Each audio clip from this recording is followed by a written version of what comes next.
Corris Rivett is the project car that we will have to build in my winter car. If you still don't know what my winter car is, it's a game after my summer car that was created by solo developer Topless Gun. If you want to learn more, check out my other videos. So now we can talk about the Corris Rivett / our project car. In my winter car, it's based of the 1973 to 1975 Ford Taunus TC, and from leak photos we can see it looks like this. A fun fact is that the company that will make it is Corris, which is also a company that makes rally cars in my summer car. So the car will be built part by part on a bare frame, like in my summer car, but unlike in my summer car, you will have to get the parts you will need from various different sources, such as finding them around or buying them. If we now going to talk about the outside of the car, we can see that it's a two-door coupe. From the leaks, we can see a detachable spoiler. That's all we can see from the leaked photo, but if we now go to the interior, it's a little bit more that we will talk. We will go from left to right. We can see air exit, odometer, fuel and engine temperature, blinkers, oil alternator, tachometer, heated rear window, hazards, heater and blower unit, which includes air direction, air temperature, blower speed, and one more air exit. To be honest, that's a really good leak to have. Moving to specifications and performance, it will have a 2.0-liter engine that makes around 98 horsepower. That will be modeled after the Ford Pinto OHC engine with a single-barrel carburetor. It will have 4-speed manual or 3-speed automatic transmission with power going to rear wheels. It should weigh around 1 ton. About 400 kilograms more than the Satsuma. Also, the Rivett will have a rev limiter that Satsuma didn't. For upgrade, it will be something like Satsuma was, getting it from stock to Satsuma GT, which is nice to know. For the handling, it's compared to the Ferndales more than Satsuma, and it will slide much more on dirt than the Ferndale, probably because of snow. You will be able to have a spare tire in the Rivett. That's all the information from my summer car wiki. And now we will go into Steam forums. The first question is, does our car have a rev limiter? I don't think the real-life counterpart has one. It would be cool to have an easy destructible engine, which he answered to. Stock engine in Corris does not over-rev, however. After some engine tuning it becomes possible, and that asks for artificial limiter. Trying to keep the revs within safe range with any controller is quite difficult. He just confirmed the info before. The next one is there going to be more types of CD players, like quality of playing or more options in players? Probably not.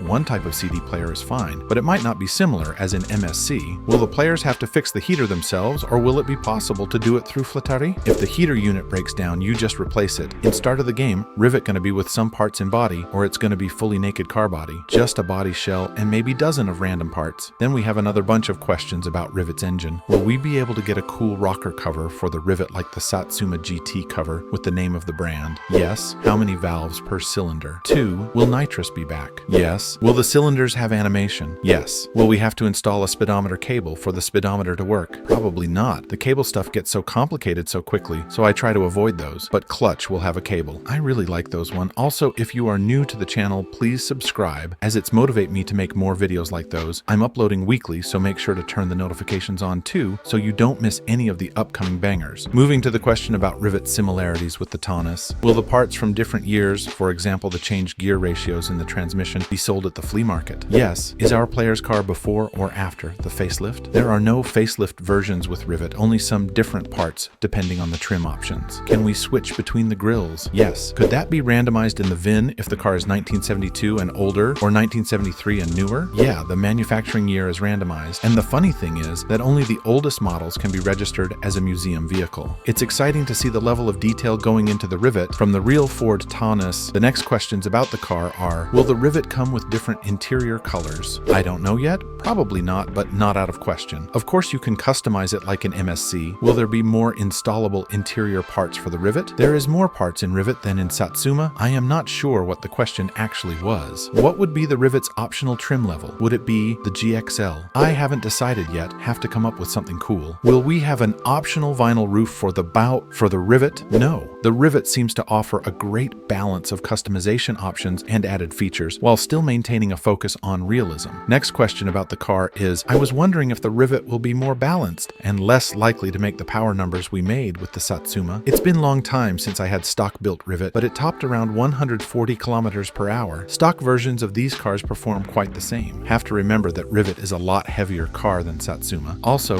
the engine simulation is a lot more balanced, and most likely it cannot be tuned to have runaway power figures. For Steam forums, that's all. But don't worry, the next video is going to be about every small detail that we can find from Steam forums that will be in the game. So stay tuned, and don't forget to subscribe and like the video.